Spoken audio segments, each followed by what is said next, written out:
For centuries, the most sacred object in biblical history simply disappeared. The Ark of the Covenant, the ultimate symbol of divine power, never returned to Israel. No return, no record, only silence. And when something so powerful vanishes without a trace, perhaps it wasn't lost, but removed from the world for a reason few dare to question.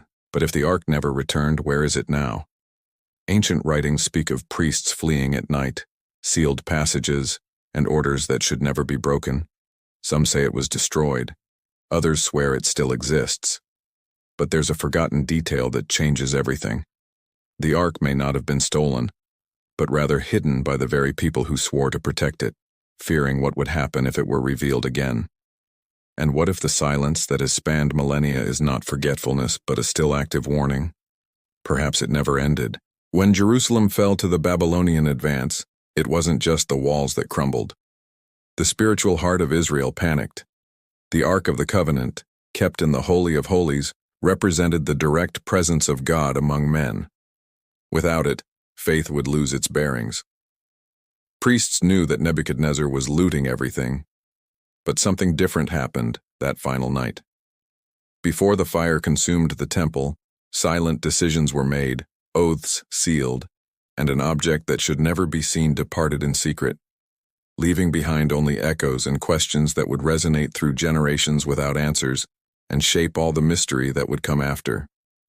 Yet, the official records end abruptly. After the destruction of the temple, lists detail gold, utensils, sacred vessels, but the Ark does not appear, not a single line, no mention. For an object central to the entire tradition, this absence screams. Later prophets speak of a time when it would no longer be remembered, as if its loss were intentional. Jeremiah suggests that an era would come when the Ark would no longer be necessary. But prophetic words sometimes conceal human actions, and perhaps in that chaos someone understood that keeping it visible would mean condemning everything around it. So the silence began to be written. Parallel traditions began to emerge outside of official texts. Apocryphal manuscripts describe tunnels beneath the temple, corridors known only to a priestly elite. According to these narratives, the Ark never left the city, only descended, not as an escape, but as a conscious burial. To keep it meant admitting that the people had failed.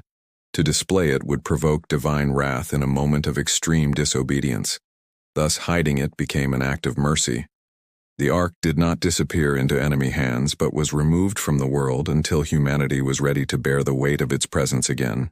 Over the centuries, new versions emerged, each more dangerous than the last. In Ethiopia, they claimed the Ark was taken to Aksum and never left. Crusaders believed it rested beneath forgotten ruins of Jerusalem. Rulers, explorers, and secret societies followed fragmented clues, always arriving too late.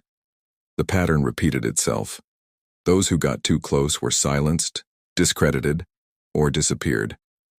Not surprisingly, no official expedition ever presented proof, as if an invisible force controlled who could get close and who should remain in ignorance.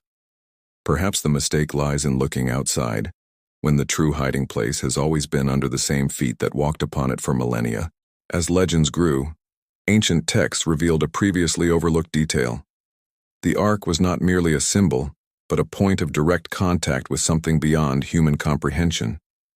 Accounts describe light, noises, and sudden death for those who approached unprepared. For a people already marked by defeats, keeping it accessible would be an absolute risk. Some priests believed God had withdrawn, others that he was still watching. The Ark then became a test, not of faith, but of maturity. Until humankind learned to obey without visible signs, it was to remain out of reach. And perhaps this decision silently changed the course of history. Centuries later, when the Second Temple was erected, something remained missing. The Holy of Holies existed, but it was empty. No Ark, no manifest presence. The priests entered and exited in silence, aware that something essential had been removed from the divine equation. Rome destroyed that temple as well, but again the Ark was not mentioned among the spoils. For many scholars, this confirms that it had not been there for very long. For others, it is the most unsettling proof. The ark was never lost because it never returned to the visible world, and the void left by it became part of the plan. If this interpretation is making you rethink this story, leave a comment below with your perspective. These videos are meant to provoke reflection, and I read all the comments. And if this type of content interests you, subscribe to the channel so you don't miss the next ones. Some argue that the ark cannot be recovered by human means, not because it is protected by traps, but because its revelation would require a spiritual level that does not exist today. Rabbinic texts suggest that it would only return when humanity abandons the need for physical proof to believe. Until then, it would remain hidden, like a mirror of the human heart itself. To seek it ambitiously would be to repeat old mistakes. That is why every attempt fails. Not for lack of maps, but for an excess of wrong intentions.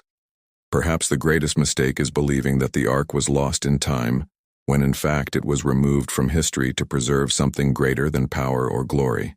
Interestingly, the more technologically advanced the world became, the more distant the ark seemed. Satellites mapped Jerusalem, excavations revealed layers of entire civilizations, but the central object remained absent. This fueled a disturbing idea. Perhaps the ark is not only physically hidden, but beyond the reach of human logic itself.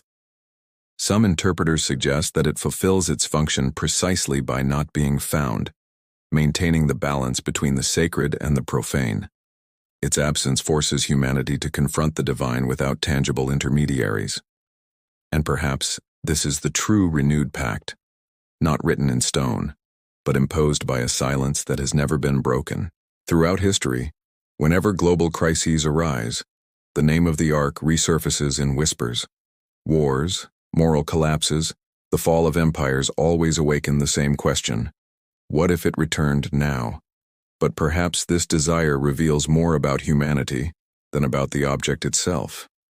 The ark represented absolute authority, something that could not be negotiated or reinterpreted. In a world shaped by control and narrative, its presence would be an immediate collapse of power. Therefore, some believe that human, not divine, forces ensure that it never reappears. Not out of fear of God, but out of fear of the truth it would impose without permission or consent. There is also a rarely discussed hypothesis, that the ark fulfilled its purpose and therefore no longer needs to be seen. In the oldest texts, it is not described as eternal, but functional. An instrument for a specific time, a temporary bridge between the divine and a people in formation. When that stage ended, keeping it active could generate dependence, not faith. Thus, its removal was not a tragedy, but a transition. The problem is that human beings prefer relics to responsibilities. Accepting that the ark will not return requires admitting that God's presence is no longer concentrated in an object, but dispersed, silent, and demanding, without spectacular signs, without visible guarantees. Still, the mystery persists because something doesn't add up.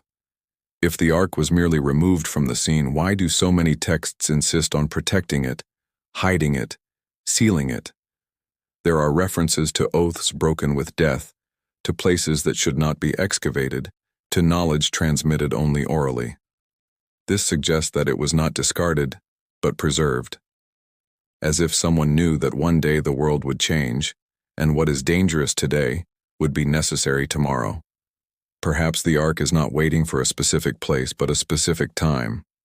A moment when its revelation will not cause destruction, but inevitable judgment. And this raises an uncomfortable question.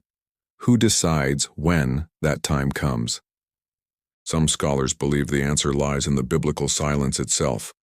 After a certain point, God ceases to manifest himself through physical signs and begins to act through consciousness and choice. The ark, then, becomes incompatible with this new form of relationship. Its power was not lost, but suspended. However, to suspend is not to destroy. This explains why it was never mentioned as captured, broken, or desecrated, only absent, as something placed out of reach, but still existing. Perhaps the greatest proof of its reality is precisely this perfect absence. Nothing was found because nothing was left to be found, and the world went on, carrying a void that it never managed to completely fill. Ultimately, the question isn't where the Ark is, but why it never returned. Everything points to a conscious withdrawal, not a historical error. Something too powerful for a world that still negotiates truth, power, and obedience. The Ark remains as an invisible boundary, reminding us that not all knowledge should be recovered, nor should every sacred object be displayed. Perhaps it still exists, sealed, intact, awaiting a final breaking point. Or perhaps its greatest function is precisely to remain absent, forcing humanity to confront faith without proof, without relics, without shortcuts. Because if the Ark returned today, it wouldn't unite the world. It would divide it irreversibly. If you enjoyed this approach and want to continue exploring stories that are almost never told this way, leave a like and subscribe to the channel.